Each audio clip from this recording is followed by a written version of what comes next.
It is 10 days since the surprise lightning advance of rebel forces in Syria began from the northwest pocket of the country, which the regime of President Assad thought had been contained. 4 years where the civil war was said to have been frozen. Not peace, but no real outbreaks. In 10 days, 3 cities taken. Let's explain where we are. First, Aleppo, second city taken, or retaken. It was held by rebel forces until the government forced them back in 2016 with the help of Russia and Iran. The opposition, led by the Islamist fighters called the HTS, or Hayat Tahrir al-Sham, captured the central city of Hama. Syrian forces say they withdrew to avoid fighting in the city and spare civilians, roughly 70 kilometres south of Aleppo. Now reports of residents evacuating the third largest city, Homs, in the west. There are pictures coming from 2 towns, Al-Dara Kabir and Talbisa, of fighters there outside of the city.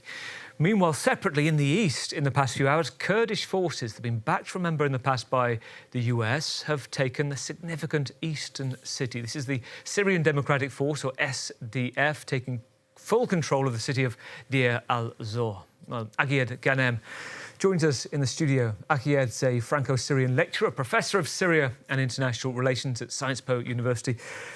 Great to have you on the programme. Thank you for having me. I mean, there's a lot to start with. Just give me your assessment, first of all, of the wider picture, what you see to be going on right now. Of course, so we are just entering a new phase in what started a few days ago. You really rightfully said that there was no peace in Syria before this started last Thursday and Friday. There was this very precarious stability with, of course, a lot of contentions, a lot of poverty, and a lot of issues faced by the Syrian people, a lot of them being displaced in several parts of the country.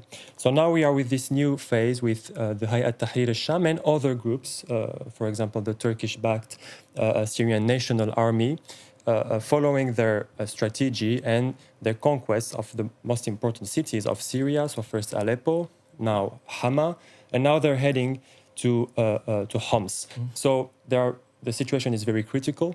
The future of the Syrian regime is at stake, and we should see how the situation evolves in Homs, because it's really important to acknowledge the fact that Homs, according to its history, to its sociology, to its demography, it's not the same story as Aleppo and Hama. Tell us about that, because this is close to the western coast. It's seen, am I right to say, as strategic in a sense. First of all, you talk about the makeup of the population, the significant Alawite community in Homs. It's also seen as a key eastern port city, close to the western coast, a key area strategically for Exactly. Assad. So in the mindset of the regime, of the Syrian regime of Bashar al-Assad, Homs is a key.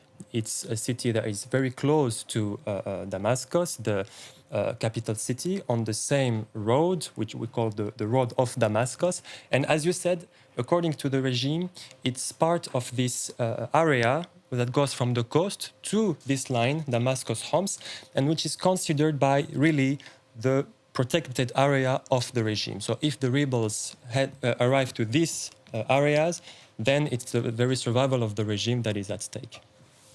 I just wonder what you think of the ability of the Assad government. There was a moment, wasn't there, last Saturday, where there was a question about whether or not his government had been toppled. He'd disappeared. It was seen that the Iranian foreign minister came to see him, then he emerged, or at least we had information that he was part of that meeting. Yeah. There seemed to be, for the Syrian government and the regime, a breather in the week where it seemed there were Russian strikes, Syrian airstrikes around Aleppo, around Hama, but it's picked up again. I mean, you talk about the risk to Assad. How serious do you think that is? I think we shall have more information when or if the rebels and Hayat Tahrir al-Sham comes closer to Homs, and we shall see how strong the resistance of the Syrian regime is in Homs, and if it's different than it was in Aleppo and Damascus. I think that the very close future of the Assad regime it depends on 2 elements. The first one is strategic. So to what extent the allies of the regime are able to provide Assad and his army with what he needs. So more airstrikes from Russia, but also people on the ground.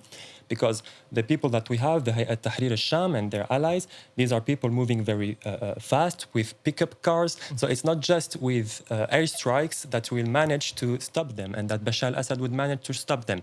So the question is, would Hezbollah be able to send troops, soldiers to help Bashar al-Assad? Would the militias from Iraq, the Iran-backed militias, arrive also in the next days to help Bashar al-Assad?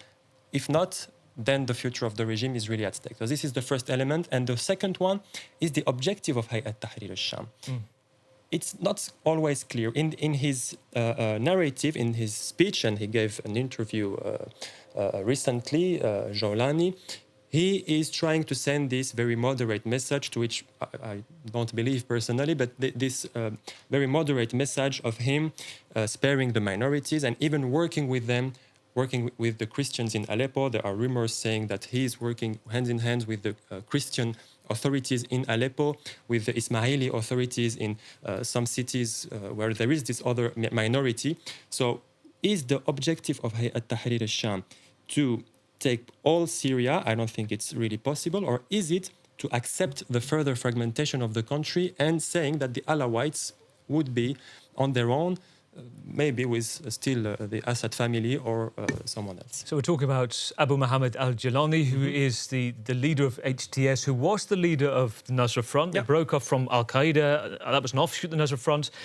HTS still considered by the US government, by the EU, a terrorist group. There's a $10 million bounty still on Jilani's head as well. And yet you said the slick media operation in which he's been filmed talking to the front line on the phone saying spare civilians, and also media showing that we've had Christians living in Aleppo saying that they're being treated well. Let me just bring in this last point to you for now. So this in the past few minutes, coming from Turkey, President Erdogan saying this to reporters, quote, "Our wish is the advance in Syria continues without incident." What do you make of that?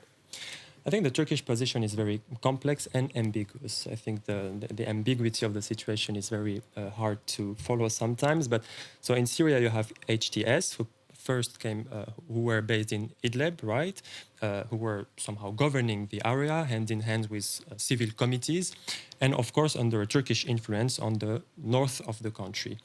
When HTS arrived in Aleppo, they had this policy strategy of letting the Kurdish army going out of the city and going further east. And that's not something that is in the interest of Turkey. So not always the same interest. And that's why, yes, HTS may not be fighting against the Kurds, but the Syrian army and the other Turkish allies in the area are. So that's the situation of Erdogan. I think he's looking at the picture, trying to keep his win-win position. If HTS manages to shake the regime, then he can win even a bigger influence in the north of the country against the Kurds, and that's its main issue.